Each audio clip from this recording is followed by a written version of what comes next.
He loves the country. Yes. He brought us some ice. This is about 800 years old. It came here from the glacier. All of the ice is actually about this age. It all comes from the north, which is that way. Beautiful glacier there. Do you know the name of it? No. Exactly. That's So actually, there are two answers. Do you want the long one or short one? Both. All right.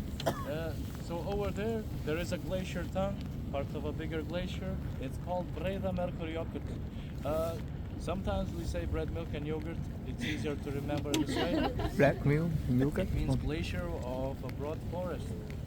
But the whole glacier is called Vatnajökull, means glacier water, the biggest glacier in Iceland and Europe.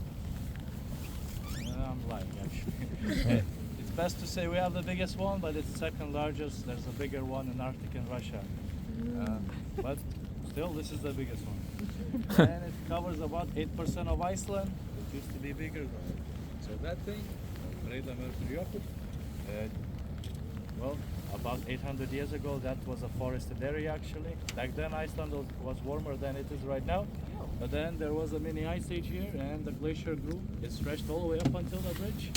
These brown hills is actually an outlet of what used to be that glacier. And then, 90 years ago, climate changed and it started to retreat. So, all that ice moving destroyed this place and carved it into, well, a beautiful lagoon. It's still growing as ice retreats, about 300 meters per year. The lagoon is growing. It's also great for business. Thanks for coming, by the way. The water here is brackish, comes from two sources. Fresh water is from melted ice from the glacier, and twice per day, when it's high tide, we get ocean water pouring in. And ocean brings us quite a bit of life. So even though this is a graveyard for the ice, it's also full of life, like mostly fish. But this is a national park. You cannot fish here easily. So there's a lot of food for some seabirds and the seals, very scary mammals. I saw some on our way here. I'm not sure if you saw them. You can see blackheads pop in and out. They are quite active, I suppose. Sometimes when the lagoon is icy, when there are many small sheets of ice for them to climb onto, you can see them sleeping on ice. They look cute. And they get really fat here. They get a lot of food here. It's also safe here from the killer whales, their main predator. So this lagoon is very deep. We even have the deepest place in Iceland in front of the glacier there. It's 280 meters deep. On average, it's about 80 meters deep. And for reference, the church in Reykjavik is 74 meters tall. But near the bridge over there, that's the shallow part of the lagoon. And it's shallow for a reason. Any guesses why? Shallow so that those icebergs would not hit the bridge. Also, it stops that river from turning this place into a huge fjord. If not for this glacier and that reinforcement for the river, this would be the biggest fjord in Iceland. It could go maybe 30 more kilometers deep. That would be a very big and narrow fjord. But that would be bad for business. So we keep it this way. Icebergs are bigger than they look. About 80 to 90% of ice is underwater, so they get stuck easily. The biggest one here today, I think, is that one.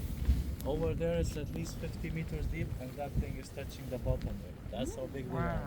And that makes them dangerous as well, because they're always melting. They're always, well, balancing. They get a new center of mass, so they balance. Sometimes a big piece will break off and it will shift on its side with a lot of force. That's why they have those perfect lines on them. It shows us where it used to be on water and it just tilts. Also about the colors, most common question here is why there's blue ice.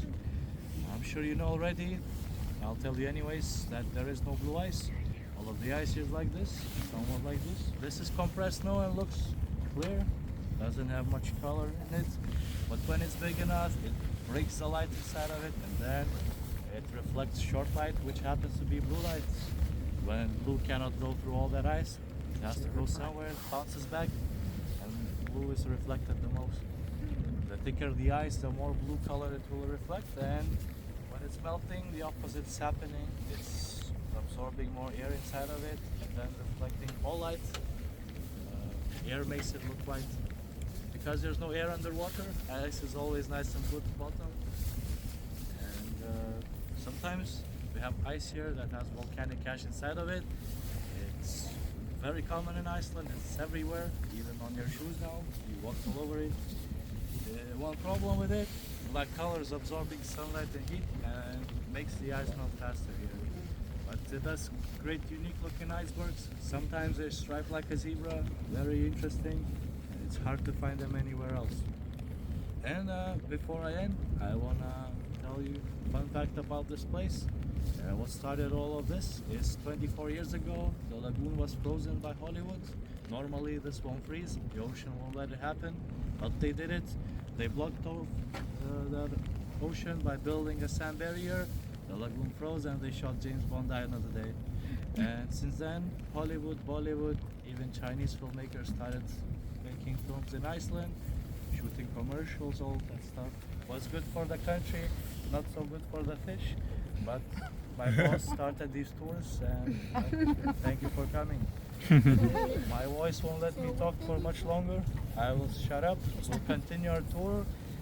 Before we do, this piece is for you guys. At least touch it so you can tell your friends you had ice in Iceland. Oh, I touched the Where's your glacier. buddy? He's probably sleeping. Please pass it around.